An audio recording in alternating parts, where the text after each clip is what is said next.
За, сайн байцгаана уу сонсогчдоо. Эх орныхоо нийслэл Улаанбаатар хотоос Наги Америкийн нэгдсэн улсын Сан Франциско хотоос тэгшээ мэдчилж байна. За, инхүү та бүхэндээ Unlock podcast-ийн маань 105 дахь дугаар хүрэхэд бэлэн болоод байна. 105. Вау. Гэхдээ 100 гарсны дараа ямар удаан явд юм бэ? Буцаад дахиад нэгээс тоолж байгаа шиг сонсогдож байна шүү дээ. 5 6 гэх. За, цагаан сар дөнгөж сая болсон. За, нийт сонсогчид маань бүгдэнд нь сар шинэ мэнд. Сар шинэ бас гэр бүлийнхэнтэйгээ сайхан ухцсан гэдэгт найдаж байна. За, энэ үеэр бол Улаанбаатар хотод одоо нийтийн бэлэн байдалд хөл хоройтой байсан. Тэгэхээр 2 дахь цагаан сараа нийт иргэд ард түмэн маань бас өөр өөртөө гэр гэртээ тэмдэглэж таарлаа. Тэгэхээр үнэхээр коронавирус гарснараа дэлхийд даяар бас урд өмнө хийгдэж байгаагүй одоо гарч үзээгүй зөндөө олон зүйлүүд болж байна доо. Шинэ амьдралын хэм маягийг бүгдээрээ сурч байна. Тэгэхээр Сан Францискод бас ямар хөө байна? Сан Францискод Америк ер нь тэр чигээрээ бид нэр хөл хороонд орсон хэвээр байгаа.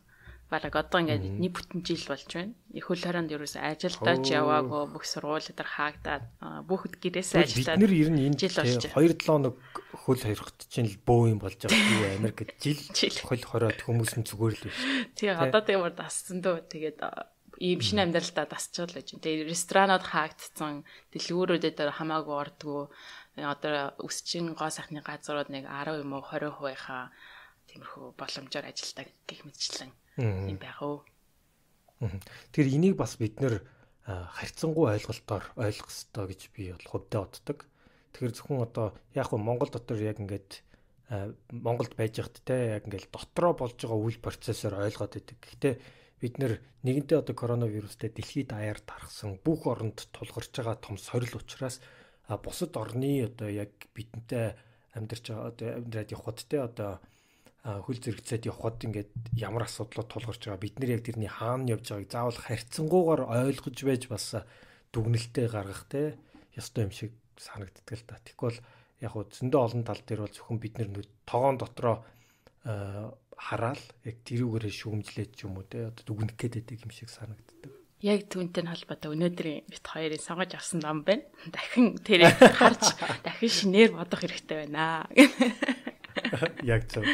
Шинээр бодох гэдгээ нэг яг тайлбарлаач. Одоо англиар яг юу вэ? За, энийг болохоор номныхаа нэр маань Think Again гэдэг тийм ном байгаа юм л та. За, тэгээд энэ номыг ерөөхдөө дахиж бодох, шинээр бодох тий байгаа зүйлээ анхныхаа инстинктээр тийм хамгийн сүүлийн хариуг нь гаргахгүй байх гэдэг ийм тухай ер нь гарч ирнэ. Тэгээд маш сонирхолтой номыг сонгож авсан. За тэгээд ном маань дөнгөж 2021 оны 2 сарын 2-нд жинхэнэ бодг нь хагасан цоошин ном байгаа. Тэгэхээр чи баг дөнгөж гараад 2-7 онж байгаа гэсэн үг тийм. За. Тэгэхээр энэ номыг бол Adam Grant гэдэг одоо Америкийн шилдэг топ бизнес сургуулийн нэг Wharton тийм. Wharton-ы алдартай профессор сэтгэл зүйч organizational psychologist буюу одоо зохион байгуулалтын гэх юм уу эсвэл одоо аж ахуй нэгжийн тийм зохион байгуулалтанд орсон бүлгийн одоо сэтгэл зүйг судалдаг одоо эксперт хүн бичсэн. Тэгэхээр мань хүн бол одоо энэ 5 дахь ном нь урд бичсэн 4 ном нь бол дөрвөлээ New York Times-ийн шилдэг номын жагсаалтанд орж исэн тийм бас алдартай зохиолчийн ном. За мөн дэлхийн хамгийн шилдэг 10 одоо менежментийн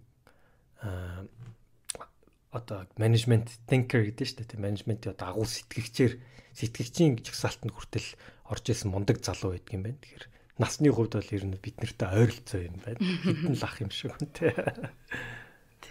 Тэгээ бас сонирхолтой нь бас яг work life гэдэг подкаст хөтэлдэг юм байна. Тэгэхээр бас подкаст чинь. Зя. Тэгээд ийм сонирхолтой ном эхлэхээс өмнө за юун төрөнд бас байнга бидний ивент хийчихэд орох хэрэгтэй гэж бодож байна. За манай подкастын маань ивент итгэгч Think Pharma эрүүл амьдралын хэм маягийг түгээцгээе. Эрүүл мэндийн чанарын эрхэмлэгч подкастын ивент итгэгч Think Pharma байгаа. За тэгэхээр энэ дөнгөж будганд ханхалсан бас сэтгэл зүйн шинжилгээ ухаанд бас нэг шин салхи авчирсан те энэ сонирхолтой номыг та бүхэндээ битээр ирэх гээд одоо бэлэн боллоо. Нийтдээ 3 үндсэн хэсгээс бүрдэж байгаа. Тэгэхээр энийг бол битээр мэдээж хуваагаад ярих болно. За эхний хэсэг маань individual rethinking гэж байгаа те.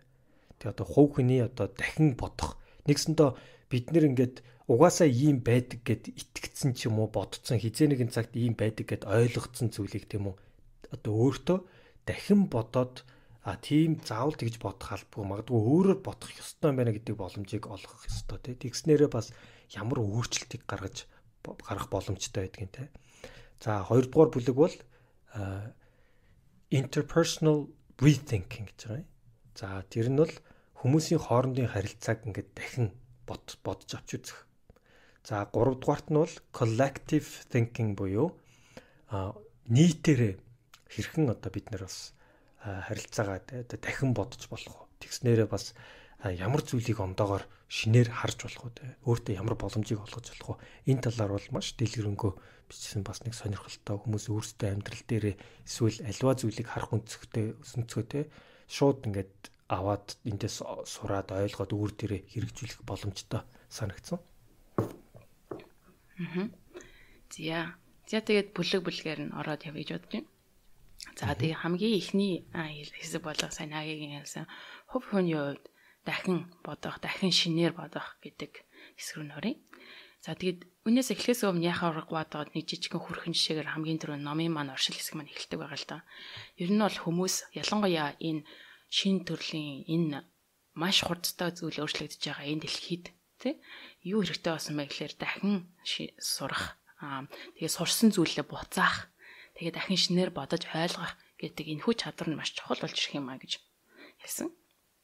За учир нь их юм бол ер нь хүмүүс нэг хөөрхөн жишээс нь болохоор ихэвчлэн нөгөө сургуулийн шалгалт ч юм уу дээр ингээд нэг хариултаа сонгочоод тэгээд буцаагаа тэндээс дахиж бодож чад энэ зөв юм болоо гэж дахиж бодоод буцаагаа дахиад шин сонголтыг хийсэн тохиолдолд ихэвчлэн тэр нь дандаа зөв болдог магадлал өндөртэй байт юм байна л да.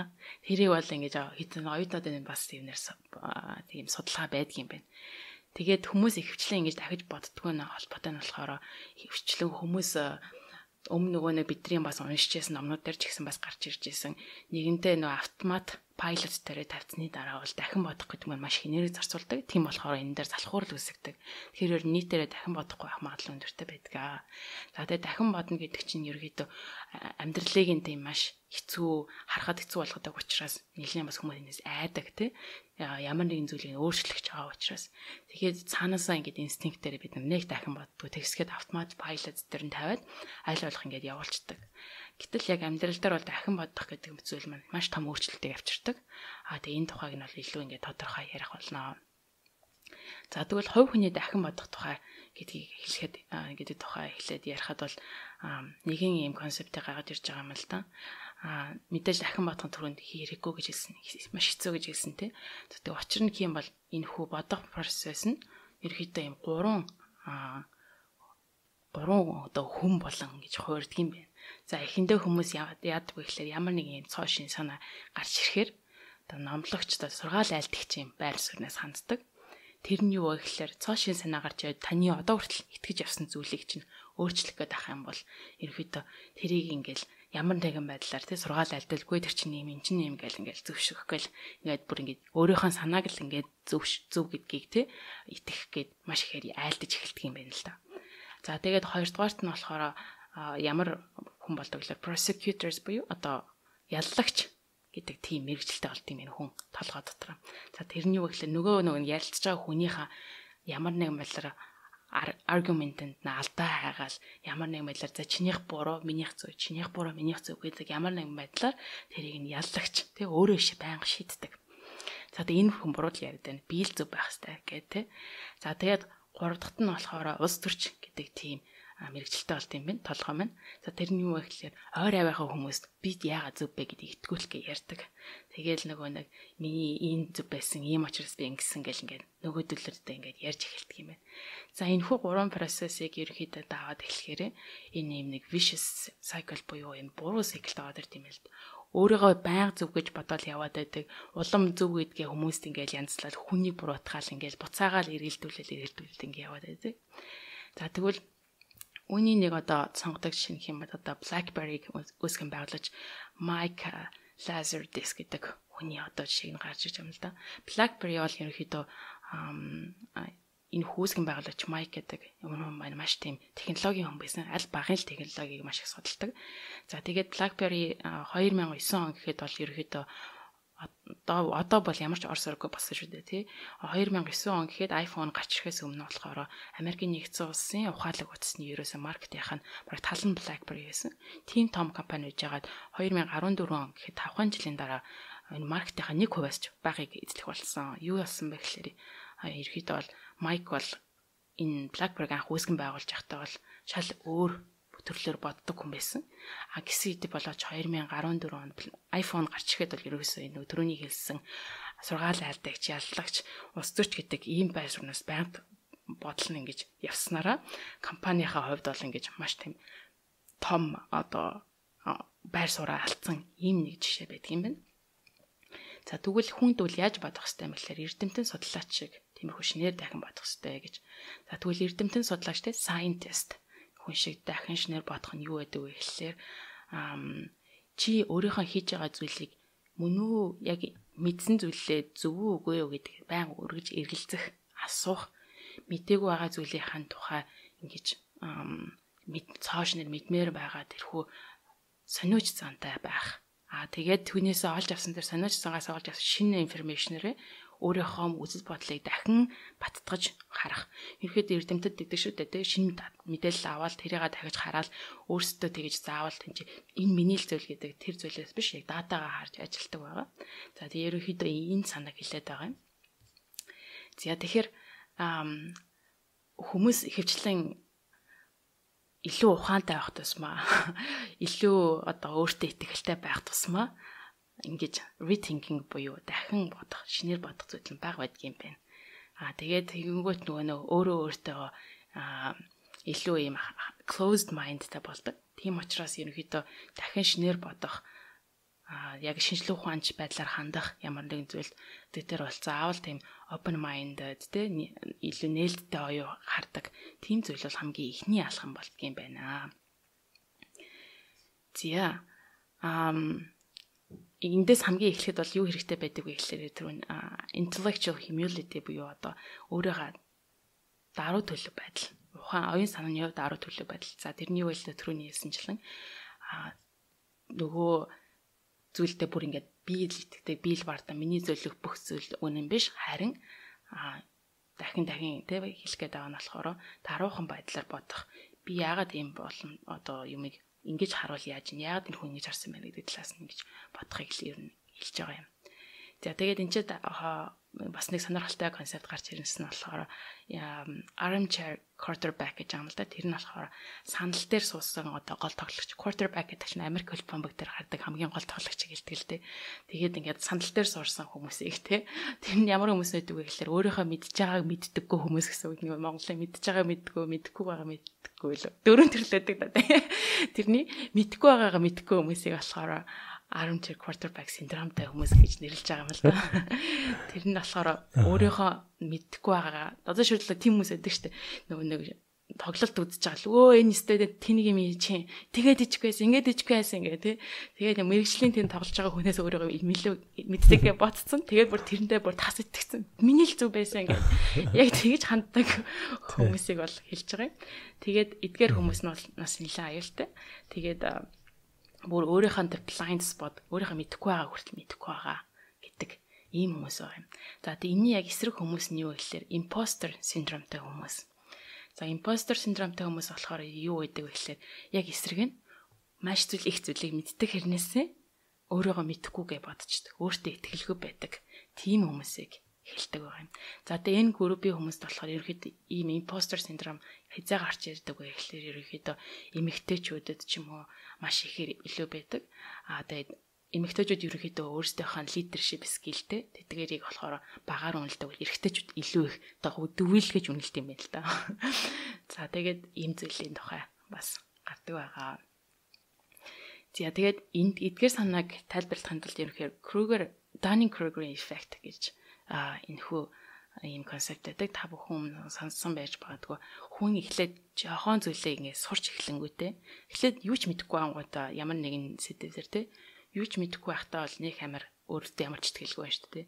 Жоохон ингэ сураад эхлэнгүүт дөнгөж novice буюу одоо ингэ шинков тухайн сэдв дээр шинков байх үедээ 0-аас бага зэрэг мэддэг болонгуудаа гів гэнт амар их мэдсэн юм шиг санаж эхэлдэг юм байна л да.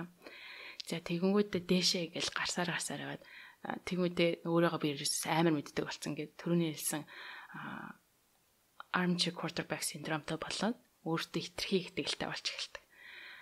За тэгээд тэр хэсгийг нь болохоор ерөнхийдөө бид нэр Mount Stupid буюу тэнэглэлийн уулын ор гэлж байгаа юм л та. Юу ч мэдэхгүй байж бирээс амар их юм мэддэг гэд бодцсон. За тэгээд оргил дээр өөрөө гараад ирсэн гэж бодцсон. За яг тэгсэн чинь жинхэнэ бол тэрнээсээ хойш дахиад ингээд сайн сурах юм бол та бүхэн ингээд граф нүдэндээ зөксүүлэх юм бол ингээд багаасаа жоох өсөж явсан тэнцээ нэг жижигхэн дов байгаа гэсэн. Довтоор гарч ирчээ би ерөөсөө бүх юм мэддэг болсон гэж. За тэгээд түүний дараа юу гэхээр доошо буугаад хэрэг өшөө сайн судлах юм бол улам мэдэхгүй байгаагаа мэддэг болсон те. Би ийм зүйлийг мэдэхгүй байсан байна гэд мэддэг улам өөрийнхөө мэдэхгүй байгаа мэддэг болно. Гэтэл энд юу садаа болдог гэхэлэр түрүүний нөгөө хэлжсэн тайлбарлсан vicious cycle буюу өөрийгөө би мэддэг гэдээ ойлгоцсон. Тэгэнгүүтээ нөгөө ном айлтагч болоо тэгээд буцаагаад яллагч болоо тэгээд буцаагаад улс төрч болоод өөр хавийнхаа хүмүүсийг өөрийнхөө ихтгэлд улам ингээд оруулаад гэтэл яг үнэ эрэхтэй нөгөө нэг жохоо мэддэг өөрийнхөө мэдлэгийн даван дээр гараад ирсэн тэрнээсээ ингээд гардаггүй байх тийм аюултай байдаг юм байна. Тэр нь бол ерөөхдөө өөртөө хитрхи бардам итгэх тэр зүйл ийм аюултай байдаг. Тэгэхээр эндээс яаж гарах шаардлагатай вэ гэхээр үргэлж энэхүү төр жижигхэн тэнэгдлийн уулын оройноос эрхэн буухай гэхэлэр одоо мэдхгүй байгаагаа яг л scientist thinking те мэдхгүй байгаагаа гэдгийг өөрөө ойлгох, дахиж тэрийг шинээр судлах, илүү open minded байх гэдэг зүйлийг хийснээрээ энэхүү тэнэглийн оройноос буух магадaltaй байдаг. За тэгэхээр түрүүний нөгөө талаас нь харах юм бол imposter syndromeтэй хүмүүс гэж байгаа. Тэгэхээр imposter syndromeтэй хүмүүс нь бол өөрийгөө илүү нөгөө нэг мэдж байгаагаа мэдэхгүй хүмүүс гэсэн үг. Юм хийж чадна, боловсралтай, тэрийг хийж чадах хэрэгс мэдэхгүй байгаа хүмүүс. За түүний нэг жишээ нь болохоор ном дээр гарч ирсэн жишээ нь болохоор Iceland гэдэг орны ерөнхийлөгчийн сонгуульд өрсөлдөх болсон Хала Томас Тодер гэдэг нэг эмэгтэй тухай гардаг л да. Анх болохоор энэ эмэгтэй маань маш амжилттай явсан бизнес явж гисэн том компаниудыг удирдах байсан, том санхүүгийн байгууллагад ажиллаж гисэн ийм эмэгтэй байдаг. За тэгээд яг 2015 он нэлээд нөө санхүүгийн хянал маш хүчтэй өндөрлсөний дараа ерөнхийлөгчийн сонгуул болоход ойр хавийн хүмүүс энэ хаалаг чи ерөнхийлөгчийн сонгуульд оролцоо чи ерөнхийлөгч нэр дэвшээсэй гэж маш их хүсэж байсан. Гэтэл хаалаа болохоор би чадахгүй. Надад тийм ямар ч юу одоо тийм скил маань байхгүй арайга хараахан болоогүй байна гэж өөрийгөө илүү импостер синдромоор харж байсан байгаа. Тэгээд арай гэж хүмүүс нь ятгасаар нэрээ дэвшүүлдэг байгаа. Тэгээд анх нэр дэвшигт нь 1% санал хүмүүсээс авчаасан. За тэгээд кампанит ажил нэхлээ. Тэгээд өөрөө тэгээд бодож ирсэн л та. За би импостер синдромтойгоо ойлгож байна. Тэгвэл энэний давуу талыг нь яаж ашиглах вэ гэж. За тэгээд яг тэгэхээр импостер синдром байгаа байх юм бол эсрэгээр нь давуу талуудыг маш ашиглах боломжтой. За тэгээд импостер синдромтой байх юм бол ерөөдөө өөрийгөө дандаа ингэж бусдаас муу гэж бодсон байгаа. Яаж ч утсан чадахгүй гэж бодсон байгаа юм бол тэрний эсрэгээрээ илүү зүйлийг хийх боломжийг олгодог. Түлхэх хүч нь болдог. За тэгээд хэрвээ би хийж чадахгүй одоо миний байгаа скил хүрэлцэхгүй гэж байгаа юм бол яаж ухаалгаар ажиллах вэ гэдэг зүйлийг бас бодох тийм сэжүүр нь болдго юм байна. Тэгээд яг энэ Хала Томас Тодер гэдэг энэ хүн маань яг тэр талаас нь бодоод маш амжилттай кампанит ажил явуулаад тэгээд бүр эцэст нь бүр ор сурггүй нийт хүмүүсийн 1% саналыг авчаасан хүн маань сонгуул болсны дараа эцэст нь ер нь 2 дахь том ялагч болж гэж дууссан ийм нэг сайхан жишээ өгдөг юм байна. За тэгээд мэдээж хаалаа маань болохоор нэлийн humility буюу одоо даруй төлөв байсан. Гэхдээ confidence буюу өөртөө итгэх байдлаа маш сайн авч ирсэн. Энэхүү балансыг бол маш алтан баланс гэж хэлж болно. Хамгийн чухал зүйлээ гэж энэхүү номын маань бичсэн байгаа. Зя нөгөө талаас нь харах юм бол бас нэг шинэ концепт нь 3 дахь хэсэг дээр гардаг нь болохоор joy of being wrong гэж энэ болохоор буруу байх юм баяр баясгалан. За тэгээд хүмүүс одоо ерөөдөө хин нэгэн таны үзэл бодлыг няцаах ч юм уу хийсэн зүйл чинь буруу байх юм бол хинт ч ер нь таатай мэдрэмж байдгүй. Гэхдээ эндээс нэг зүйл нь болохоор ялангуяа сэдв байх юм бол ямар нэг мэддггүй сэдв байх юм бол одоо шилжил Плуто гараг гэдэг чинь өөрчлөгдсөн ч гэдэг юм уу ямар нэгэн цоошин сэдв байх юм бол хүмүүс нэг тийм үү ямар сонирхолтой юм бэ дахиад мэдмээр байна гэж хөвчлэг хэлдэг. Хүмүүсийн өөрсдийнх нь үнцэн итгэдэг зүйл одоо шилжил шашин тэр юм уу ямар одоо тийм итгэдэг зүйлийнхэн тухай шин зүйл хүмүүс ярьж ихэд бол тэнцээ маш их үе таалгаа хаагаад шууд үгүй тийм биш гэдэг тийм байрнаас хандаж эхэлдэг. Энийг бол ер нь хүний дотор байгаа тоталитарийн эго гэж одоо нэрлэдэг байгаа энэ номд дээр бичсэн ном тэр одоо хааж эхэлдэг юм байна. За тэгээ энэ яагаад ийм хүмүүс ингэж гигвэнд өөрийнх нь хүнс зүйл ч юм уу өөрийнх нь сэтгэл зүйдлөөр ингэж одоо өөрийнх нь итгэдэг ямар нэгэн зүйлтэй би энэ заавал ингэж ботсон гоод гэд тэр зүйлрэн дайрахаар ингэж хэлдэг байх лээ. Ихвчлэн attachment буюу тэрнтэйгээ бүр ингэж холбогдсон тэр зүйл нь байдаг болохоор хөвчлэн тийм амар ширүүнээр хамгаалж эхэлдэг юм байна. За тэгээд энээсээ салах хэрэгтэй гэж ном дээр бол маш хэлсэн байгаа. За тэгээд номын маань зохиолч болохоор Даниэл Канеман гэдэг Нобелийн шагналт хүрсэн эрдэмтэн байгаа. Та бүхэн бас биднээс өмнө номыг уншиж байсан. Тэр хүнтэй ингээд нэг эрдэм шинжилгээний хуралдаар ингээд байж исэн чинь манай зохиолчийн маань админ нэгэн гаргасан шин санаа Даниэл Канеман ингээ буруу гэд баталсан юм байна л та. Тэгээд гисэн чинь дараа нь хоол идчихсэн чинь өдний хоол хамтдаа идчихсэн нөө Даниэл Канеман. За өстой их баярлалаа. Би буруу байсан юм биш үү? Ямар сайхан юм бэ гэд бараг л нөгөө нүд нь ингээл гэрэлтэй л те. Тэгээд амар их баяртай хэлсэн. Тэгээд яагаад ингэж байгаа юм бэ гэдгсэн чинь өөрөө хэлсэн байна л да Даниэл Канеман. Би бол ингээд одоо нэг зүйлэр ч гэсэн баг буруу зүйл мэддэг боллоо. Тэгээ нэг зүйл ч гэсэн зүгээр ойлгодог боллоо. Тэгэхээр баярлалаа. Тэг ийм том Нобелийн шагналтай хүн байсан байж буруу гэдгийг баталж чадах чинь баярлсан юм байна. За тэгээд та яаж ингэж одоо ердийн хүн байсан бол таныг буруу гэдгийг батлах юм бол тэг сэтгэлээр унах ч гэдэг юм уу ийм алдартай юм байж таны концептыг буруу хичлээ штэ гэж асуусан. Тэг яагаад ингэж байна гэхээр Даниэл Канеман юу гэж хариулсан бэ гэхээр би бол харин ч эсэргээрээ буруу байхдаа маш их баярлдаг. Эндээс би баяр баясгалыг авч ирдэг. Учир нь хэм бол би шин зүйлийг мэдэж авсан тий. За тэгээд дээрэс нь яаж ингэж чадж байна гэхээр би өөрийнхөө дээр итгэж байгаа зүйлтэй өөрийнхөө хувь хүний өрмөс чанараа тэнд байгаа гэж боддоггүй тий. Тийм учраас би баян ингэж өөрийнхөө санааг сольж байдаг. Шин санаа гарахаар өөр зүйл ягаал дахиад шин зүйл итгээл гэх мэтчсэн сольдог. Тэгээд миний бүр хамт ажилладаг хүмүүс бүр галзуурмаар чи ч өчтөр ингээд итгээ яваад байсан чи одоо өнөө дахиад өөрчлөгдсөн юм уу гэдэг тийм галзуурмаар байдгийм аа гэж яг хэлсэн. За тэгээд энэ яг нөгөө дараачийн зүйл болох итгэж байгаа зүйлээ хэрхэн буцаад итгэхгүй болох вэ гэдэг зүйлийг тухай ярих болж байгаа юм л да. Энэ юу нь л Yoda effect гэдэг. Yoda тэгэлдэг штэ тэр Star Wars дээр гардаг. Мэдж байгаа зүйлээ буцаагаад мэдэхгүй болох тий. Unlearn хий гэж ярьдаг. Тэрний одоо гол санааг нь хэлж байгаа юм л да. За тэгээд энэ гоё жишээ байдаг нь болохоор John Perry Bugams гэх юм одоо Франц нэртэй тийм хүн юм. За энэ болохоор алдартай forecaster буюу одоо ямар нэгэн зүйлийг таамаглан өмнө тооцоолон гаргадаг юм байгаа. За 2000 энэ ямар зүйлээр алдартай вэ гэхээр 2015 онд Трампыг ялна гэж ихэнх бүх хүмүүстэй ихэнх forecaster хийж байгаа хүмүүс л Трамп ялахгүй сонгуульд ялахгүй гэж яхад энэ хүн маань Трампыг 68% магадaltaгаар ялна гэж энэ forecast гаргаж ирсэн тий таамаглаж ирсэн ийм хүн байсан. Тэгэд бас Brexit-ийг болно. Энэ бол өвдлөгдөд яг Brexit болох юм байна гэж бас таамаглаж ирсэн тийм алдартай таамаглалын юм байна л да. За тэгээд энэ хүн хүнтэй ингээд ярилцаад үзсэн чинь юу болж ирсэн бэ гэхээр дандаа өөрийнхөө бодож байгаа зүйлийг итгэж байгаа зүйлийг байнга авч хайдаг.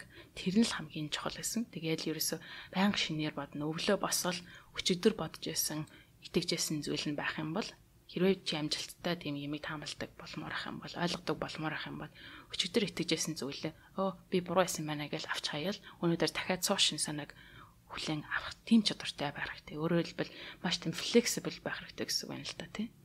Тэгээд хин нэг нь чамайг буруу байх юм гэж хэлэх юм бол зүгээр тэр буруу байгаад ингээд санаа зовоодох шаардлагагүй. Харин ч эсрэгээр би цоошин зүйлийг мэдэж авлаа. Гэдэг тийм санаагаар ерөөдөө байнга хандах шаардлагатай гэдэг хэлж байгаа юм. За тэгээд дараагийн нэг сонирхолтой зүйл нь болохоор тэгвэл ингээд цоошинд ингээд санаанад гараад ирнэ тий. Тэгэнгүүт мэдээж ингээд маргалдаан үүсэх юм биш үү. Тий. Тэр нь болохоор зөрчилдөөнтэй конфликт үүсэх магадaltaй. Тэгвэл тэр конфликтийг яавал зүгээр вэ гэж.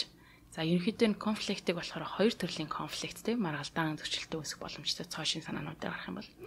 За тэр нь хоёр төрлөө гэж болно. Нэг нь болохоор relationship conflict буюу одоо харилцааны конфликт гэж болно. За нөгөөх нь болохоор task буюу одоо үүрэг даалгавар ажил дээр ялангуяа үүрэг даалгавар тий яг task-ийн тийм зөрчилтэй байж бол ихэвчлэн ингээд судалгаанаас ингээд өөрийнхөө судалгаанаас харахаар relationship conflict бол хүмүүсийн ажлыг бууруулдаг, ажлын үр дүнг бууруулдаг тийм маш тийм буруу зүйл байдаг юм байна. Одоо destructive байдаг тий. Тэгээд task conflict нь хэрэг байх юм бол харин ч эсрэгээр илүү бүтээл сэтгэгээ хөгжүүлдэг илүү их зүйлийг хийж бүтээх цоошин санаа гаргадаг тийм зүйлүүд. За тэгээ байгууллагын дотор ингээд хүмүүсийн хоорондын харилцаан дотор ч гэсэн хэрвээ ямар нэгэн юм зөрчилдөөн байхгүй байна гэд харах юм бол тэр нь харин эсрэгээрээ тэр тухайн сэдвүүдэд ямар ч анхаарал хандуулахгүй гэн шинжил гэсэн үг. Хэрвээ тэр сэдв нь ярьж байгаа зүйл нь хэрвээ чухал байсан бол энэ дээр бол заавал ямар нэгэн байдлаар анхаарал хандуулад конфликт үүсгэх байсан баха гэж энэ ном дээр бичсэн байдаг. За тэгээд ерөнхийдөө мэдээж ямар нэгэн байдлаар ингээд конфликт үүсгээд ингээд маш итгэж байгаа зүйлдээ ингээд халуунаар тий ингээд бүр ингээд зөрчилдөөнд ороод хичнээн амар ингээд маргаан болох магадaltaй байдаг. Гэхдээ тэр үед нь дахиад шинээр бодох хэрэгтэй. Хэрвээ би ийм байсан бол яах вэ тий тэр нөгөө хүний байр сууриас дахиж харах. За тэгээд бүр ихтэлхтэй болохоор хоёлоо маргалдаан биш харин хэлэлцүүлэг хийе гэдэг санаасаа харах.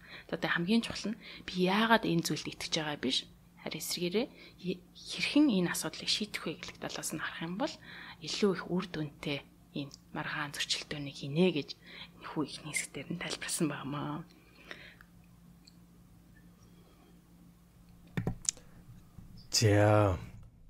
За тэгэхээр тэгшээ маань яг хувийнхний хувьд те одоо альва одоо итгэдэг тэр итгэлээ ч юм уу те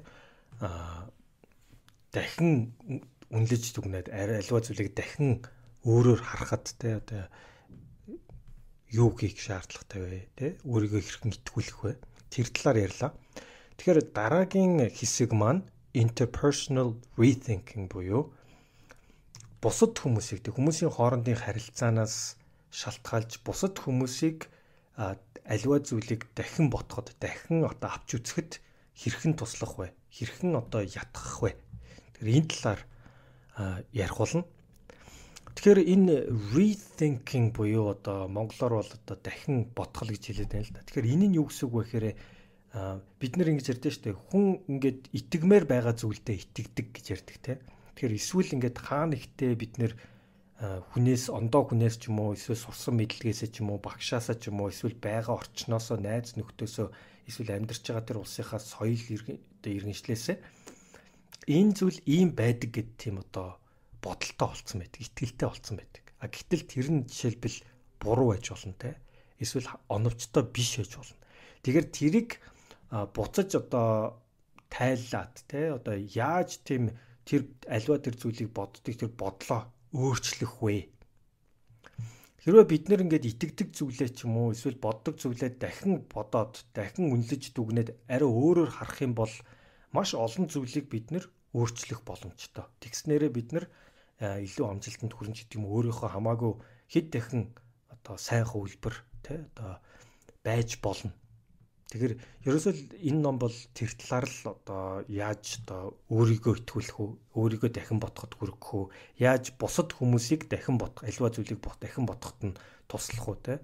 Тэгэхээр энэ талаар л ярьж байгаа юм л та. Тэгэхээр за энэ бүлэг дээр хэрхэн бусдыг итгүүлэх вэ те. Тэгэхээр энэ дээр нэг дебейт гэж байдаг шүү дээ. Одоо жишээлбэл 10 жилд ч юм уу хоорондоо нэг маргалддаг те. Альва нэг асуулт гаргаж ирээд хоёр талаас те одоо нэг нь буруу нэг нь зөв гэж яриад хоорондоо маргалддаг тийм үү. Тэгээд хамгийн сайн одоо аргумент гаргаж ирээд одоо үзэгчтэй ятгуулж чадсан хүн хождог гэх мэтчлэн.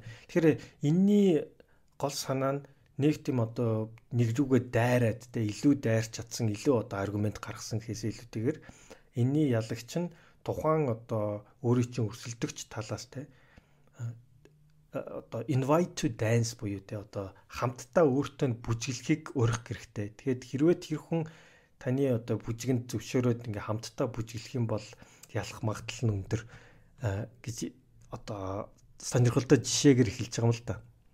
Тэгэхээр мэдээж хүмүүсийг ингээд аливаа өөрийнх нь итгэдэг зүйлтэнд итгэдэг тэр зүйлийг нь өөрчлөхийн тулд тэр хүний аливаа харж байгаа тэр үзгийг нь өөрчлөнө гэдэг бол амар биш. Тэр хүнийг эцсийн эцэст хэн итгүүлж чадах вэ гэх юм бол тэр хүн өөрөө байхгүй. Тэгэхээр өөрөө тэр итгэдэг зүйлээ ч юм уу эсвэл бодож исэн зүйлээ өөр байх ёстой байна. Өөрөөр бодож болох юм байна гэдэг гаргалгааг нь эсвэл тэр жимээр нь одоо хөтлөж өгөх ёстой.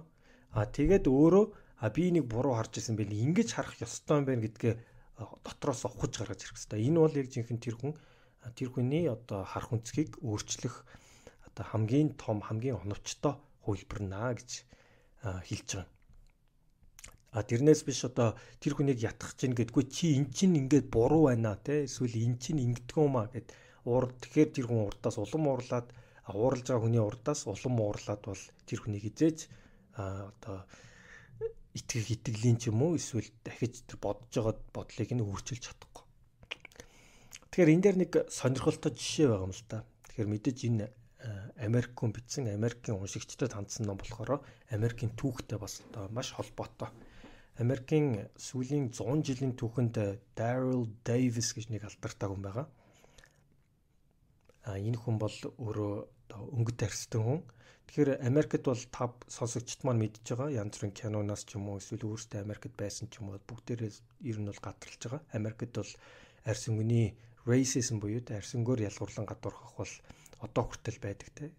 Гэхдээ энэний түүхийг нь аваад үзэх юм бол одоо өнгөт арьстан эсвэл одоо Африк гаралтай хар арьстан хүмүүстэй илүү одоо боолын хэмжээнд байсан одоо яг цагаан арьстай хүмүүстэй нэгэн зиндаанд тооцогддгоо байсан бол цаг саяхан. Тэгэхээр тийм одоо арьс өнгөний одоо чин сэтгэлээсээ одоо үзэлтэй тийм хүмүүсийг бол англиар white supremacist гэдэг те. Тэгэхээр цагаан арьстан бол бусад арьснаас одоо хамаагүй илүү төрсөн те давмгаа төрсөн гэж итгэдэг үзлийг хэлдэг. Тэгэхээр яг ийм үед Daryl Davis гэж одоо өнгөт арьстай хүн те одоо өөрөө бол jazz хөгжимчин байсан. Энэ хүний түүхээр одоо маш гоё жишээ өгч байгаа юм л да. Тэр хүн бусдын одоо тийм үзлийг байна тийм үү? Яг одоо white supremacist бол ингээд ялангуяа нөгөө цагаан арьстантай бусдаас илүү гэдэг үзлийг магадгүй хүүхэд байхдаа аав ээжээсээ ч юм уу ингээд өвлөөд авцсан. Ийм л байдаг гэд итгэцэн тэр хүнийг одоо тэр үзэл бодлыг нь итгэлийг нь өөрчилж байгаа. Гэхдээ тэр чинь буруу ингэж болдгоо гэхээс илүүтэйгээр тэр хоёр хүнтэй одоо арьсны өнгөл өөр болохоос биш уул шугамд давал яг л адилхан хоёр хүн юм те. Хоёлоо л хөгжмөд сонирхолтой, хоёлоо л бас жаргал зовлонтой те. Одоо тийм юм одоо адилхан л хүн юм байна гэдэг тэр ойлголтыг өгтөл нь ингэж ухаж ярихтай маш энгийнээр ятгах чадсанараа тэр хүн одоо энэ арьсангоор ялгуурлна гэдэг чинь өөрөө буруу юм байна гэдэг гаргалгааг өөрөөс нь гаргаж ирэхэд нь одоо тусалсан. Тэгж чадсанараа одоо тухайн үедээ KKK гэж одоо Ku Klux Klan гэдэг тэр нь болохоор Америкт бол яг тэр цагаан арьсныг те одоо өөрөөсөө бусдаас ялангуяа одоо хар арьснаас илүү гэж боддог тэр хүмүүс бол тэр хар арьсны хүмүүсийг бол hand down буюу тэ одоо хөөж очиж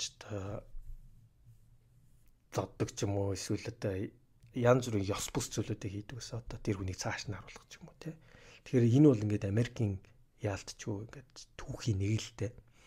Тэгэхээр тийм ихтгэлтэй хүмүүсийг энэ одоо хар эрсдэн хүн одоо энэ бол буруу зүйл юм а гэдгийг ингэж ойлгуулж ятгах чадсан байгаа юм л да. Тэгэхээр текстнэрээ яг тэр одоо KKK гэдэг тэр клубын те гишүүн хүмүүсийг бүгдийг болоод тэр гишүүний одоо тухайн үед тухайн тэр орчныхан одоо chapter буюу те тэр KKK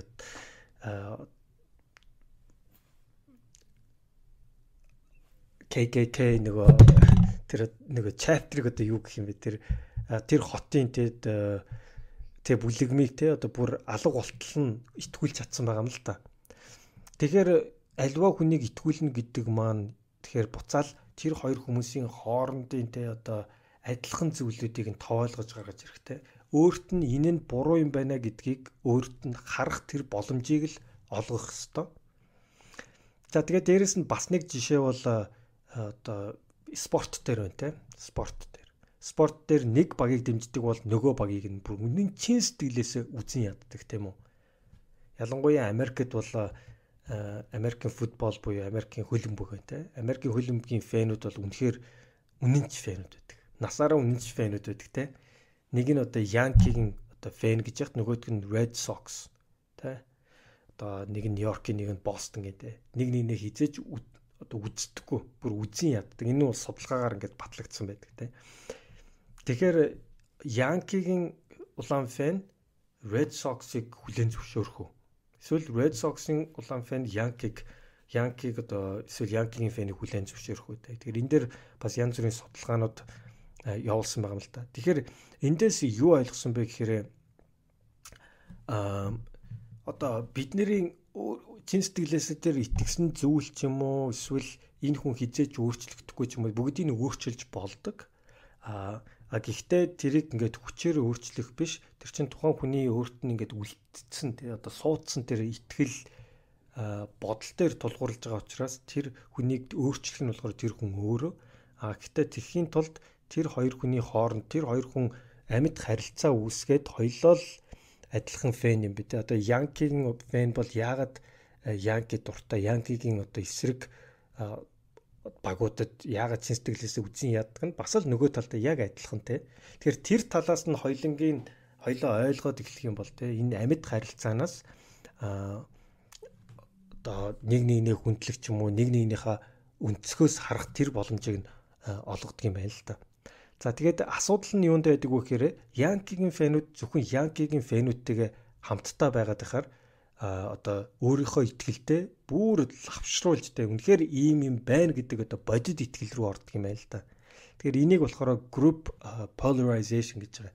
Тэгэхээр нэг итгэлтэй нэг юмд итгэдэг хүмүүс яг тийм итгэдэг хүмүүсийнхаа хүрээлэнд байгаад тахаар тэднэр нь одоо бүр ингээд экстрим болоод тэ яг л ийм л байдгийм байна гэдэг тийм чин сэтгэлээсээ одоо итгэж эхэлт юм байна л да.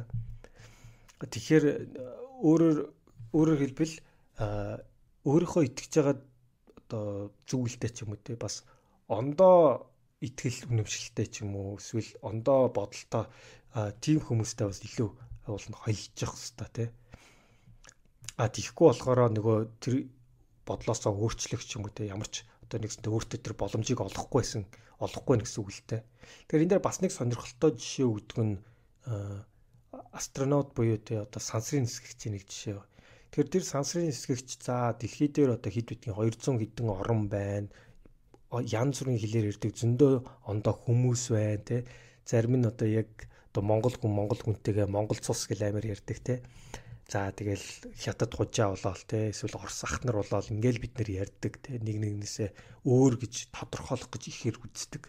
Гэтэл тэр сансрын нисгэгч дэлхийгээс гараад дэлхийн одоо орбитер эргэж явахдаа ингээд дэлхийг хараад те энэ бол тэр дэлхийг дээрээс ингээд харж яхад бол тэр одоо Орос Монголын хооронд эсвэл Монгол Хятадын хооронд ч юм аливаа улсын хооронд хил хязгаар гэж юусоо байдаггүй. Энэ бол зүгээр л нэг л дэлхийд байдаг.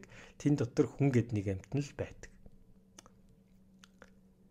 Тэгэхээр энэ бол бас нэг ондоо өнцөг л доо. Хүнийг харах өнцөгтэй. Тэгэхээр бид нар хоорондоо ингээл янз бүрийн дивизион буюу хуваагдал ингээд энэ тим гэл үүсгдэг боловч дээрээс ингээд том зургаар хараад үзэхээр бүгдээрээ л адилхан хүн байдаг. Тэгэхээр яг тэр өнцгөр ингээд бид нэр харах юм бол тэр альва зүйлийг харах өнцөг ч юм уу итгэх итгэлээ ингээд өөрчлөхөд илүү хялбар байдаг юм байна. За тэгээд вакцин үү? Одоо энэ ковидтэй холбоотойгоор Монголд одоо вакцин орж ирэх гэж байна те. Ковидын вакциныг ингээд гаргасан янз AstraZeneca гэдэг юм уу, Pfizer ч гэдэг юм уу те. Эсвэл Оросын гаргасан Sputnik V ч гэдэг юм уу. Гэтэл вакцинд бас итгэдэггүй хүмүүс байдаг. Вакцинд тариулах юм бол миний хүүхдэд одоо аутизмтай боломж гэдэг юм уу, эсвэл тэгэх юм бол янз бүрийн өвчин тусна ч гэдэг юм уу. Янз бүрийн тийм шинжлэх ухааны үндэслэлгүй гэхдээ бусад хүмүүсийн итгэл дээр үндэслэлсэн итгэлтэй одоо эсвэл бодолтой болцсон байдаг. Гэтэл вакцин гэдэг маань бидний манай сонсогчдын ихэнх нь бол бүгдээрээ мэдж байгаа гэж ойлгож байна. Вакцин бол бид нарыг аюул төвчнөөс хамгаалдаг те. Вакцин гаргаж ирсэн учраас бид нэр өнөөдөр маш олон халдварт аюул төвчнөөс одоо өөрсдөө хамгаалж чадчихин. Зарим халдварт өвчнийг нь бүр дэлхийд даяар ингээд хүн явж огт тусахгүй бүр устгаж чадсан байдаг те. Тэгэхээр энэ бол хүн төрлөختний маш том ололт. Гэтэл энд бас итгэдэггүй маш олон хүмүүс бол байсаар байдаг. Нэг хүүхэд вакцин тариулахгүй байна гэдэг маань тэр хүүхэд өвчин авах бусдад халдах тэр том боломжийг ингээд олгож яадаг тийм үү. Тэгэхээр тэр хүмүүсийг тэгвэл хэрхэн итгүүлэх вэ? Хүүхдээ төрчөөд байхад вакцин тариулахгүй байна те. Улаанбурхны ч юм уу янз бүрийн вакцин байсаар байтал тэнд итгэдэггүй учраас тариуцлахгүй тэгснээрээ бусад хүүхдүүдийг ч гэсэн эрсдэлд оруулж байна. Тэгвэл тэр итгэдэггүй аав ээж нарыг тэгвэл яаж ятгах вэ те. Тэгэхээр энэ дээр бол янз бүрийн орнууд одоо арга хэмжээ авч үзсэн байдаг юм байна. Зарим засгийн газар нь вакцин тариулахгүй бол одоо торгож нэг үзэн бүр тэр өдгөө 6 сарын аав ээжийг шоронд хүртэл хийх гэж үзсэн. Эсвэл вакцин тариулаагүй хүүхдүүдийг одоо сургуулиуд те хүлээж авахгүй ч юм уу янз бүрээр эсвэл янз бүрийн пропаганда явуулаад янз бүрээр л үтсэн юм байна. Гэхдээ эднэрээс бол хамгийн үр дүнтэй гарсан шийдвэр бол ховор байсан юм байна. Тэгэхэд эндээс бас нэг ямар гаргалгаа гарсан бэ гэхээр энэ дэр motivational interviewing буюу те одоо илүү одоо мотивацчлуулах те идэвхжүүлэх эсвэл ойлгуулах тийм ярилцлага, энгийн ярилцлага юм. Тэгэхээр энэ нь юу байсан бэ гэхээр тэр вакцин тариулахад итгэхгүй байгаа аав ээжтэй нь яг тухайн эмнэлгээс яг энэ одоо тэр хүнд ойлгуулах, итгүүлэх, үнэмшүүлэх тийм энгийн ярилцлага авдаг тийм одоо совлогч байдаг юм байна л да. Тэр совлогч очоод энгийнээр ярьдаг юм байна л да. Та хүүхдээ одоо мэдээж ээж болгон хүүхдээ өвчин тусгаад бүү тусаасаа өвчнөөс хамгаалсан те сайн сайхан өсөөсөө гэж боддог те. Гэхдээ вакцины давуу тал нь юм байдаг юм гэж гэдэг юм уу нэгсэндөө тэр хүн ярихдаа те эмчийн одоо талаас биш те ингэх ёстой тэгэх ёстой гэхээс илүүтэйгээр маш тийм open ended буюу тийм одоо нээлттэй асуултаар асуудаг те. Тэр хүнийг илүү сонсдог. Яагаад та вакцинд итгэдэггүй юм бэ те? Энийг яг хаанаас олж мэдсэн? Яг юун дээр үндэслсэн байдаг юм бол те? Тэрнээс биш одоо жишээлбэл 2020 оны статистикээр хэлэх юм бол ийм байна. Эсвэл одоо шинжлэх ухаан ингэж хилдэгин гэж одоо хүчээр тулгахаас илүүтэйгээр тэр хүний яагаад итгэл тийм үтгэл үнэмшилтэй байна гэдгийг нь илүү сайн сонсож ойлгосны үндсэн дээр тэр хүнд өөрт нь илүү бас бодит мэдээлэл өгөөд өөрөөр нь шийдвэр гаргуулах тэр боломжийг нь олгох ёстой. Тэгээд хамгийн сүүлд нь бол тэ мэдээж шууд вакцин хий гэж хүчээр тулгахгүй гэхдээ вакцин хийхин давуу талыг та ингээд ойлголоо. Гэхдээ мэдээж ээж болгон хүүхдээ эрүүл өсгийг бодно тэ. Тэгэхээр эцсийн сонголт бол танд шүү гэж одоо үлдээдэг тэ. Тэгэхээр энийг motivational interview гэдэг тэ одоо мотивацжуулах ярилцлага тэ. Тэгэхээр энэ өөрөө бас ингээд шинжлэх ухаан болоод хөгжсөн тэ. Аливаа хүмүүсийг одоо муу дадал зуршлаасан салгах тэ хард амхнаас гаргах, архинаас гаргах эсвэл одоо юу гэдгийг мөрөдөө тоглоомд орцсон, донтцсон хүн ч юм уу тэ. Тэднийг гаргахад энэ аргыг маш ихээр хэрэгэлдэг тэ. Энэ нь бас илүү үр дүнтэй байдаг юм байна л да. Тэгэхээр яг тэгэхээр эцэст хүн өөрөө өөрийгөө итгүүлжээж өөрийнхөө тэр итгэл үнэмшил ч юм уу тэ бодлоо өөрчилж чаддаг. Тэгэхээр энэ боломжийг нь бол олгох одоо тэр жимэн гэх юм уу да энэ юм байна л да. Тэгэхээр бусдыг ингээд сонсох гэдэг айгүй чухал юм байна. Тэрнээс биш ингээд ерөөсөө тайлбарлал ингээд одоо лекц уншихаас илүү тэр хүн яагаад тэнд итгэдэг юм болоо те тэр хүний өнцгөөс харах одоо боломжоо олох хэвээр. Энэ бол ерөөсөө л тэр хүнийг маш анхааралтай сонсож тэрнээсээ үндэслэж асуултаа тавьж те үнэхээр чин сэтгэлээсээ сонсох хэвээр. Тэгж чадсанараа яг жинхэнэ нөгөө англиар үгээд art of influential listening буюу те бүр үрдэнтэй яг тэр сонсох урлагийг одоо эзэмших хэвээр. Тэгжээж тэр хүнээс тэр одоо бүх зүйлүүдийг гаргаж ирдэг юм байна. Тэгээ бас нэг энэ дэр тайлбарладаг нэг сонирхолтой концепт бол psychological safety буюу те сэтгэл зүйн тийм аюулгүй бүсийг гаргаж ирэх хэвээр. Энэ маань яг намайг нэг Харвардад бизнес сургуульд сурч байхад бол одоо нэлээд яригддаг байсан концепт л та.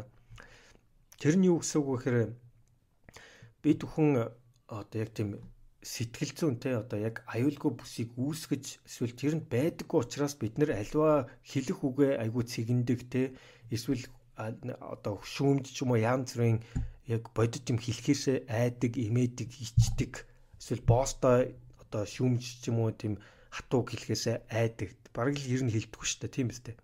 Тэгэхээр энэ маань биднэрт хин хиндэ айгүй хохиролтой зүйл болж таардаг. Тэгэхээр эндээс болоод хамтаар ажиллаж байгаа баг одоо фейлддэг те одоо хийж байгаа зүйл нь бүтлгүүтдэг. Тэгэхээр ер нь бол тэр хүн өөрийнхөө яг бодож байгааг одоо ямар нэгэн фильтргүй айх хичээх эмх зүйлгүйгээр намайг ажилласаа халагдчихгүй тэр хүнийг одоо гомдоочихгүй гэдэг зүйлгүйгээр тийм сэтгэл зүйн аюулгүй бүс хэрвээ бид нэр үүсгэж чадах юм бол тэн дотор ажиллаж байгаа хүмүүс одоо хоорондоо хамгийн эффектив буюу хамгийн үр дүнтэй ажиллаж чаддаг юм байна. Тэндээс хамгийн үр дүнтэй ажлыг гаргаж чаддаг юм байна. Ажлын үр дүн гаргадаг юм байна. Энийг бол Google компани өөр дээр ажилч дээрээ туршсан байдаг. Тэгснээрээ маш их амжилтанд хүрсэн. Тэгээд ер нь олон томоохон компаниуд, ялангуяа технологийн компаниуд энийг одоо сэтгэл зүйн төр аюулгүй бүсийг багууд дотроо үүсгэж чадсан учраас маш одоо багийн тоглолтын хувьд бол өндөр одоо амжилтыг гаргасан байдаг. Тэгээд чинь бизнес сургуулийн те одоо заах арга зүйд хүртэл өнөөдөр орж чадсан байдаг л та. Тэгэхээр бид нэр өнөөдөр хоорондоо ярихдаа ч юм уу өөрийнхөө одоо маш дүгнэж цэгнэж гэх юм уу эсвэл маш их фильтрээр дамжаад явсаар хагаад яг бодит үннийг бол хэлж чаддгүй, сонсож чаддгүй тийм болцсон байдаг юм байна. За тэгээд бүгдээрээ best practice гэдэг. Яг үндэ best practice болохоор бид нарыг байнга хувьсаж өөрчлөгдөж бодсноо итгэдгээ өөрчлөхөд садаа болдго юм байна л да. Тэгэхээр best practice гэдэг нэг юм энэ илүү тогтмол болчиход байдаг. Яг нэг одоо А гэсэн чиглэл хүрчүүл best practice болчихно те. Гэтэл замдаа өөрчлөгдөж дараа нь Б, С, Д, И ч гэд явхад те одоо нэгсэндээ хөт одоо оновчтой жимэн болж чаддгүй юм байна л да.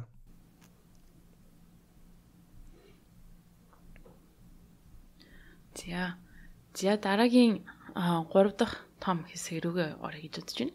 Энэ нь болохоор collective rethinking буюу нийтээрээ дахин шинээр бодох гэдэг тухай ярих болно.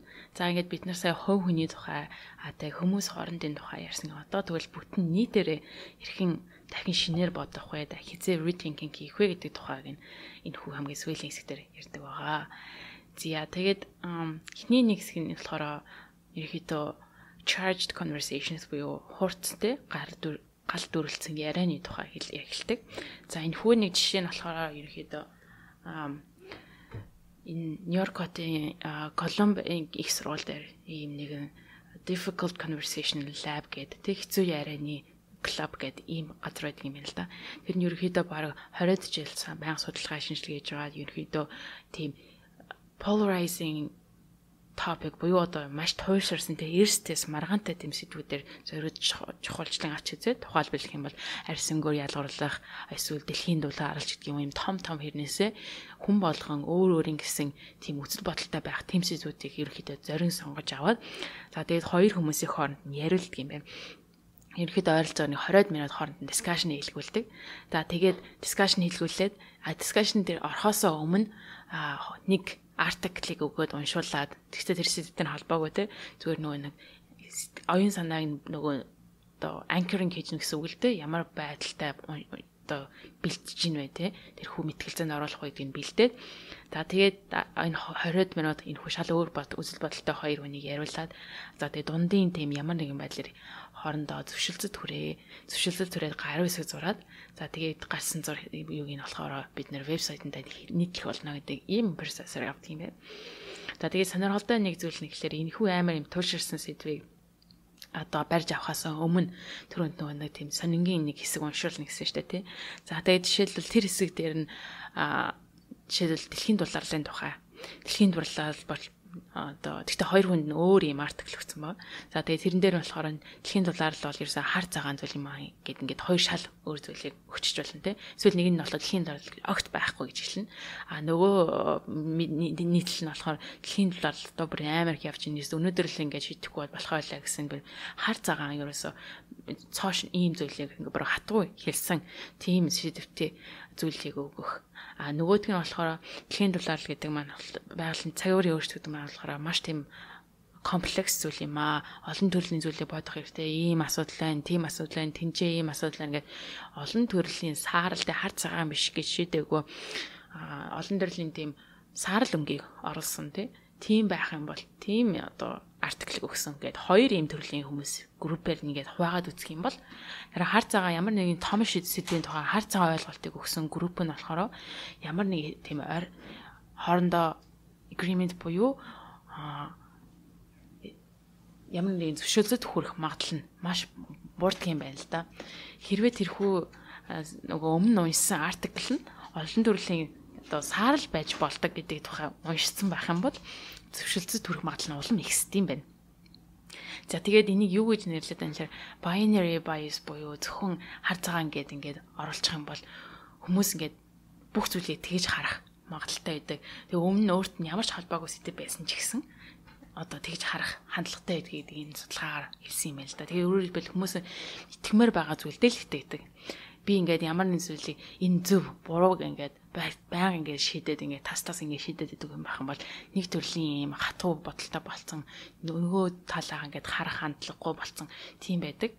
Хэрвээ энэ асуудал гэдэг чинь маш олон төрлийн одоо фактороодоос бүрддэг учраас тийм амархан зүйл бишээ гэд ингэж боддог байх юм бол харин эсрэгээрээ нөгөө талаа ойлгох ямар нэгэн байдлаар зөвшөөрөлд хүрэх магадaltaй тийм ээ. За тэгээ ерөнхийдөө Америк нэгдсэн улсын статистикаас харахаар нийт Америк нэгдсэн улсын иргэдийн 59% нь л энэ дэлхийн доллараар цаг уурын өөрчлөлт байдаг гэдэг бас хүмүүс нөхд итгэдэг гэдэг тоо байдаг юм л да. Гэхдээ үнийг л ерөөсөө yes no гэсэн хариултаар ингээд хийсэн судалгаагаар харахад юм байна. Гэтэл голд нь дахиад ингээд сайн энэ хүү хар цагааны дунд нь байгаа тэр саарал өнгөөр будагдсан байгаа хүмүүсээ харах юм бол тэд нар бол итгэж байгаа гэхдээ илүү мэдээлэл хэрэгтэй байгаа ч гэдэг юм уу. Тийм хүмүүс байгаа гол нь тэдгээр нь хэрвээ илүү мэдээлэл өгөөд улам илүү сайн ярилцах юм бол байгаа гэдэгт итгэх тийм магадaltaй хүмүүс байдаг. Гэтэл яг жинхэнэ бүрээсээ тас энэ тухай бүр батгаж хүсдэггүй буруу гэж боддог тэр хүмүүс нь бол 10% байдаг. За тэгээ медиагаас ингээд харахаар нөгөө нэг 10% нь л зөвхөн одоо цаг уурын өөрчлөлтийг няцаадаг хүмүүс байхад медиагаар харах юм бол 41% няцааж байгаа юм шиг ийм том байдлаар тоогоор хэлдэг юм байна л да. Тэгэхээр энэ дээр юу ишлэмээр байна гэхээр тэрхүү хар цагаан гэдэг хоёр туйлаас гадна голд нь байгаа тэр хүмүүсийг бас тооцох хэрэгтэй. Түүний тулд бол медиа болон журнализм бол маш чухал үр хэрэгтэй байдаг. Цэрний жишээгээ хэлсэнчлэн голд нь жохон ийм л өөрчлөлт оруулахад хүмүүс ингэж бодож байгаа юм бол медиан дээр ямар талаас нь ямар нэг асуудлыг бичих гэдэг маань том тэмнэлээ үзүүлэх юм шүү гэдэг энэ жишээг хэлсэн байгаа юм. За дараагийн нэг чухал асуудал бол ерөөхдөө education буюу боловсролын тухай. Энэ бүлэг дээр болохоор rewriting textbook одоо сурах бичгийг дахин бичих тухай ерөөхдөө гаргаж байгаа юм л да. За тэгээд хүүхдүүд бол ерөөхдөө бид нар ч гэсэн яг адилхан байдаг лекцээр байнга хичээл ордог тэгээд ингээд ерөөсөө нэг төрлийн information буюу одоо мэдээлэл биднэрт орж ирдэг. Бид нэр тэгээд дээрэс нь багахтаа одоо сурах хүчтэй бичсэн зүйлэл бүгд үнэн гэдэг ингээд бүр итгэцэн байдаг. Тэгээд нэг ийм энэ хүнийг багшаас тийм судалгаа хийж үзсэн юм байна л да. Тэр үедээ болохоор сурах бичгээ бүр 1940-од оны үеийн сурах хүчгээр солиод хүүхдүүдэд бага ангийн хүүхдүүдэд өгсөн юм байна. Тэгсэн чинь ихэнх хүүхдүүд нь болохоор тэн дээр бичсэн зүйл нь шал худлаа гэдэг батлагдсан тийм буруу мэдээлэл байхад чинь хүртэл итгээд тэр чигтээ явсан байдаг юм байна. Зарим нэгэн цөөхөн итгүү хөтл багшаа энэ дээр нам чинь шал өөр юм яриад байх юм гэж тийм багштай гар хариулсан байдаг юм байна. За тэгээд багшийн гол хэлэгчээс энэ одоо санаа нэх юм бол ерөөдөө хүмүүс байгаа мэдээллийг нь тэгэж авах тэр чигээр нь ингээд ерөөсөө л ингээд оруулаад байх юм бол нөгөө нэг rethinking буюу дахин шинээр бодох ямар нэгэн зүйлийг тийм objectively харах өөрөө ямар нэгэн байдлаас өөрийнхөө талаас бодох те байгаа байдлаар нь итгээд байх биш. Тэр одоо чадварыг багаас нь одоо өгөх хэрэгтэй гэдэг зүйлээс нь ингэж харж байгаа юм л да. За тэгээд номон дээр байгаа нэг сонирхолтой багшийн тухай гардаг. Тэр нь болохоор Ron Berger гэдэг нэг философийн багш байдаг.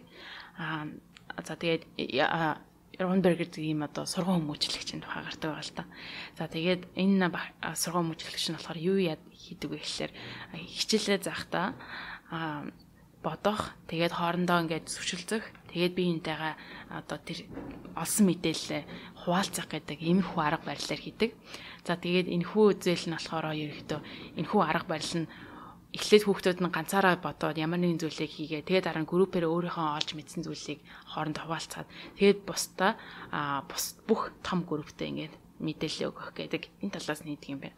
Тэгээд яг ингээд хийнгүүт хүмүүс хүүхдүүдийн rethinking буюу өөрөө байгаа зүйлийг бодох чадвар нь бол хамаагүй их сайжирдаг. За тэгээд ерөнхийдөө энэ сургууль хүмүүжлэгчийн гол зорилго нь болохоор мэдээллийг өгөх биш.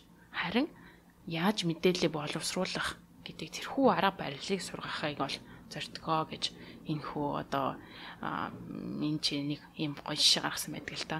Тухайлбал нэг гэрийн даалгаврын сонирхолтой байсан нь болохоор амьтны ангийг амьтдыг яаж ангилах тухай бодоод ир гэдэг ч юм уу те. Бид нар болохоор төрөл зүйл гээл нэг ус хэвлэгээр явагч одоо мамул те ийм хөхтэй амьтнууд эдгэх мэтлээ ингэж ангилдаг бол яаж өөр төрлөөр ангиллах боломжтой байсан бэ гэдгийг судлаад иргээд ингэ явуулж байгаа хгүй. Энд чинь бол ингээд байгаа байдлыг заавал ингэж ангилдгийг гэдгийг биш. Хизээ нэгэн цагт эрдэмтэд ч гэсэн өөрсдийнхөө санаа гаргаад хийсэн байгаа. Тэрнтэй адилхан ягаад хүүхдүүдээс өөрсдийнхөө санаа гаргаж болохгүй гэж гэдэг энэ талаас нь гэж ийм одоо хүүхдүүдэд хийсэн дасгалыг хийлгэсэн байгаа. За гих мэтлэн одоо ерөөхдөө боловсролын систем ч гэсэн багаас нь хүүхдүүдийг шинээр бодох энэхүү дадал зуршлыг бол оруулах бүрэн боломжтой маа гэдэг энэ санааг бичсэн байгаамаа.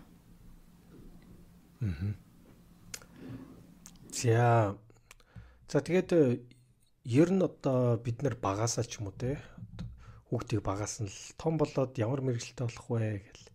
Эсвэл би аав ээж нь заавал эмч байсан юм чинь эмч болно гэт. Ингээд нэг тийм итгэл ч юм уу эсвэл ингээд бодол ингээд толгойд нь суулгаад өгчдөг те.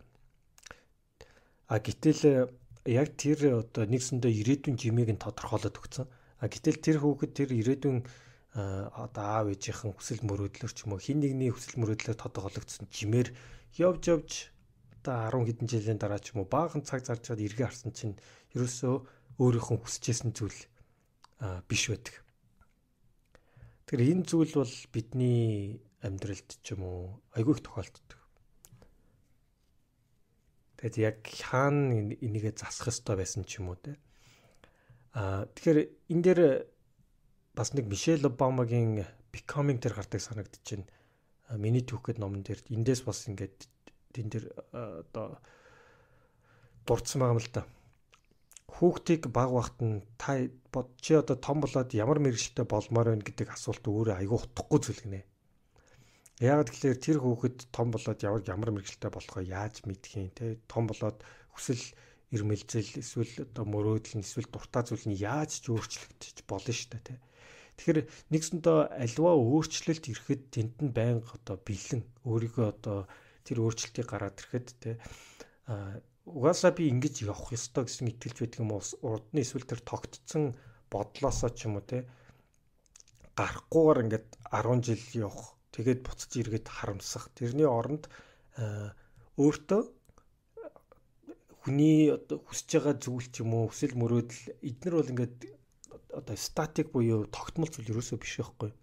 Та байнга өөрчлөгч байдаг. Тэг хүн том болохоор ч юм уу, нас явахаар ч юм уу, эсвэл орчноос илгоор, найз нөхдөс илгоор, ондоо улсад очихоор бүх өөрчлөгч байдаг зүйл байхгүй. Тэгэхээр тэрүүнийг дагаад одоо карьер ч юм уу альва зүйлүүд ингээд өөрчлөгдөхөд тэрийг ингээд бэлнээр өөртөө ингээд боддоор хүлээж аваад харах өнцгөө ч юм уу эсвэл rethinking хийж одоо rethinking буюу дахин бодох тэр боломжийг дандаа байнга одоо өөртөө нээлттэй орхичих хэвээр. Тэгэхгүй болохоор энэ дээр одоо бас нэг Ryan-ы жишээ байгаа юм л да. Ryan болохоор одоо багасаа л одоо эмч болно гэж аав ээж нь одоо үгэлсээр ингэсээр байгаад эмч болох ёстой гэдээ өөртөө итгэцэн. За тэгээд эмчийн одоо сургуульд сураад тэгээд resident хийгээд ингээд баг 20 жил эмчийн ингээд замлаар явсаар байгаад эргэж хараад юусоо эмч миний хийх юусоо биш байсан байна гэдгийг ойлгодог. Гэхдээ хитрхи одоо нэгсэндээ хожуу ойлгож байгаа юм уу те. Тэгэхээр бусад хүмүүс ч гэсэн яг энэ Ryan жишээ шиг тэгж битгий байгаасаа тэр одоо аливаа өөрийнхөө юу хүсэж байгааг те өөр зүйл хүсэж байгааг тэр дорн ингээд одоо өөртөө ойлгох боломжийг олгоод өөрчлөөд тэр зүйл рүүгээ яваасаа тэгжээж бид нэр одоо өөртөө илүү утга учиртай шийдвэрүүдийг гаргана те тэгснээрээ амьдралдаа илүү аз жаргалтай байх болно гэсэн тодорхойлолтыг хэлээд байгаа юм л да. Тэгэхээр энэ бол нэг тийм одоо та бүхэнд шин зүйл биш сонсогдож магадгүй. Гэхдээ бидний амьдралд өдөр тутам эсвэл байнга тохиолддог эсвэл зөндөө алдаа хийгддэг зүйлүүд.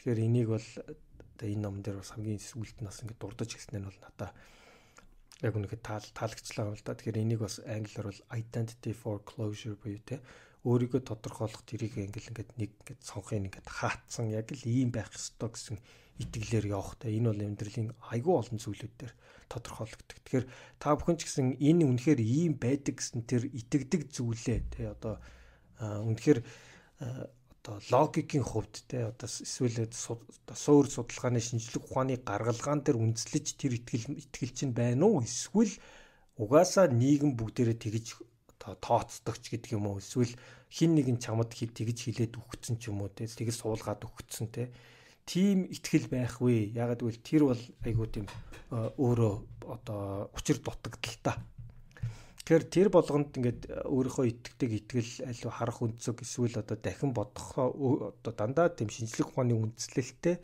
логик гаргалгаатай тийм зүйлүүдээр үндэслэж тэрийг өөрчилж явах хэрэгтэй тэр нь буцаад эргээд чамд урт хугацаанд тэ одоо зөв сонголтыг хийхэд зөв шийдвэрийг гаргахад амьдралаа илүү утга учиртай байлгахад тэгснээрээ илүү аз жаргалтай байхад чинь маш чухал үргийг гүйцэтгэг нэ. За тэр эдгийг л хүмүүсийн хоорондын харилцаа. За тэр дундаа найз нөхөд за эцэг их за бүр цаашлаад одоо өөрийн чинь хайртай хүнтэй одоо эхнэр нөхрийн чинь хувьд хоорондын харилцаан дээр хүртэл айгүй чухал. Тэр хоёр хүний хоорондын харилцаа бол анх байснараа хизээж ингэж тогтмол байдаггүй. Тэгээ хүн чинь ингээд шарн чинь ч юм уу аливаа зүйл нас явах тусам ч юм уу ингээд өөрчлөгдөж яадаг.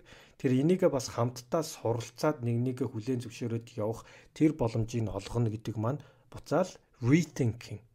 Тэр хүний хүсэж байгаа зүйлийг ч юм уу те тэр хүний давуу сул талыг дандаа rethinking буюу дахин бодох одоо дахин бодснороо те дахин өөрийнхөө төр итгэдэг үнэмшдэг байсан зүйлээ тийм үү дахин өөрчлөх тэр боломжийг бид нар байнга өөрсдөө олгох ёстой. Тэгээд эцэст нь аз жаргал гэдэг аз жаргалын талаар happiness-ийн талаар яриад дуусах юм л та. Тэгэхээр happiness гэдгийг тийм үү одоо нэгсэндөө аз жаргалын төлөө амьдарч байгаа биш те аз жаргал гэдэг нэг л зүйл байх шиг. Тэрийг л би амьдралдаа олж явах ёстой юм байна гэдэг нь өөрөө тийм буруу бодол юм байна л да. Тэгэхээр ялангуяа энэ дээр яг нэг шүүмжтэй хандсан зүйл нь болохоор баруунд аз жаргал гэдгийг дандаа тийм индивидуал буюу тийм хувийн амжилтан дээр ч юм уу те одоо ололтон дээр эсвэл мөрөөдөл дээр тулгуурлаж айгүй явдаг те. Гэтэл Eastern буюу те одоо Oriental гэх юм уу илүү Аз талдаа аз жаргалыг илүү одоо гэр бүлэрээ ч юм уу хүмүүсийн хоорондын харилцаа тийм коллектив талаас нь тодорхойлдог юм байна л да. Тэгэхээр аз жаргал гэдэг маань ерөөсөө бидний хүрэх цэг биш. Хүрэх цэг нь болохоор илүү өөртөө утга учиртай амьдралдаа тийм одоо purpose буюу тийм одоо өөрт нь тийм утга учиртай яг хийхийг үнчин сэтгэлээсээ хүсдэг тэр одоо зүйлүүдээ хийх те. За тэгэх юм бол аз жаргал гэдэг маань тэрний by product буюу тий одоо тэрний одоо тэрнээс урган гарч ирэх зүйл. Тэрнээс биш бид нэр хүрх цэг гэж тодорхойлж болохгүй тий хүрх цэг зөв хүрх цэгээ тодорхойлоод тэрний ардаас явах юм бол тэр жим нь өөрөө аз жаргал юм аа. Аз жаргалтай байх байх нь юм аа гэж хэлсэн байгаа. Тэгэхээр энэ нь болохоор ер нь бол явж нэг тийм одоо сонирхолтой нь бол сэтгэл зүйн шинжилгээ ухаан дээр энэ бол айгүй их гардаг аз жаргалын тодорхойлолтод. Энэ юутай илүү ойрхон байдаг вэхээр сонирхолтой нь буддизмын те одоо аз жаргалын тодорхойлолтон дээр те илүү нэг шашин гэхээс илүү жоохон философи талаас нь аваад үзэх юм бол илүү жоохон ойролцоо байдаг. Тэр нь айгүй сонирхолтой л та. За тэгэхээр одоо rethinking буюу те өөртөө тэр аливаа ихтгэл үнэмшил өөрийнхөө эсвэл бодлыг дахин өөрчлөх нь таныг мэдлэгээ одоо илүү апдейт хийж те сайжруулж одоо санаа бодлоо сайжруулж эсвэл одоо өөрийнхөө амьдралыг илүү одоо fulfilling буюу те илүү одоо аз жаргалтай утга учиртай байлгах тэр боломжийг ингээд олгоноо. Тэгэхээр бид нэр тийм хатуу ихтгэл үнэмшил гэдэг маань өөрөө тэгэхээр асуудалтай зүйл болж байгаа юм л та. Тэгэхээр нэг аал юм бол аал байх ёстой гэсэн. Тэгэхээр үнэхээр одоо шинжлэх ухааны талаасаа гэж байгаа бол нэг өөр хэрэг. Гэхдээ яг тэр мөн үү те эсвэл одоо тэр нийгэм ч юм уу хин нэг нь танд гэдгийг гэд ойлгуулсан уу те. Тэрнээсээ болоод магадгүй та гэдгийг буруу харснаасаа болоод одоо өөртөө ашиггүй хэрэгцээгүй буруу шийдвэрүүд гаргаад те амьдралдаа олон зүйлийг алдчихэж магадгүй те. Тэгэхээр энийг өөртөө одоо Б юм биш үү гэж бодох одоо rethinking болгох те дахин бодох тэр боломжийг одоо заавал олгох ёстой. Тэгэхээр аливаа хүн тэрнээс гадна одоо энэ нийгэм одоо энэ дэлхий энэ ертөнцтэй энэ үүсмэл бүхэн чинь дандаа байнга хөвсөж явдаг. Юу үнэн гэх юм бол юу тогтмол гэх юм бол хөвсөл тогтмол те. Тэгэхээр яг тэрүүнтэй адилхан өөрийнхөө бодож байгаа тэр ихтгэл үнэмшил бүх зүйл бодлыг дахин хувьсах, дахин өөрчлөгдөх тэр боломжийг олгох ёстой. За тэгжээж тэрнээсээ илүү бид нэр одоо хүмүүсийн хоорондын харилцааг илүү утга учиртай болгон те илүү одоо өөрийнхөө зориод байгаагаа илүү ойлгон тэгснээр илүү аз жаргалтай болно те. Хувь хүний хувьд хэрхэн зөв одоо зөвөр ойлгохгүй. За бусдад те одоо бусдын одоо санааг зөв рүү чиглүүлэхэд зөв ойлгуулахад яаж туслах вэ? За тэгээд бүр олуулаа те хамтдаа зөв зүйлийг хэрхэн зөв ойлгож зөв өнцгөөс нь харж эсвэл одоо бодож ясна тэр итгэдэг зүйлийг нь дахин өөрчлөж зөв зүйл рүү харах уу те ойлгох уу. Тэгэхээр тэр боломжийг нь л олох хэрэгтэй байна. За тэгснээрээ бид нэр илүү одоо үр дүнтэй оновчтой аз жаргалтай happy байх нь байна. За энэ хүрээд одоо энэхүү Think Again буюу дахин бодороо гэсэн ном маань өндөрлөж байна. За та бүхэн ч гэсэн аливаа нэгэн зүйлийг дахин бодогдуулсан гэдэгт найдаж байна. Харин яг уншиж байхдаа бас бодож байлаа л да. Ер нь бол дахиж бодох яг энэ нэгтэй зүйл чинь зөв юм уу гэж дахин өөрөөсөө асуух, байр сууриа сольж үзэх, хин нэгнээс байр сууриа сольцсон гэд намайг одоо нэг хувьсдаг амтан гэж бодхоос айхгүй гэх мэтчлээ. Яг л энэ бол түрийн сая нагийн хэлсэн юу үнэн бэ гэхээр одоо хамгийн бүх зүйл хувьсаж өөрчлөгддөг үнэн гэдэг ч тийм болохоор тэр тухай надад юм бодогдсон ном байлаа. Тэгээд ер нь бол ингэж яг амьдрал дээр бас ингэж хийх боломжтой тий. Хин нэг хийжээ зүйлийг хараад илүү ингэж сэдвд ямар нэгэн сэдвэр ингэж харьцахтаа би бас яагаад энэ хүн ингэж бодсон юм бол гэдэг тийм эрдэм шинж одоо эрдэмтэн маягаар асах ч гэдэг юм уу тий. Тийм зүйлийг бас боддог болсон. Тий. Тэрнээс ийм л байдаг гэл ингэж шийдчихэд ингэж тас зогсох биш гэдэг. Тэнийг бас бодогдсон тийм ном байлаа. За тэгээд энэ номоо дуусгахаас өмнө одоо подкастынхаа ерөнхий ивент тэтгэгчийг дурдъя. Эрүүл амьдралын хэм маягийг дүүцгээе. Эрүүл мэндэд чанарыг хэрхэмлэгч подкастын маань ерөнхий ивент тэтгэгч бид бүхний хайртай Think Pharma байлаа. За Think Pharma-да баярлаж явдаг шүү. За энэ хүрээд энэхүү дугаар маань бас өндөрлөж байна. Та бүхэнд бас дахин нэгийг бодогдуулж таалагдсан гэдэгт найдаж байна. За тэгээд дараагийнхаа дугаараар уулзлаа бүгдээрээ.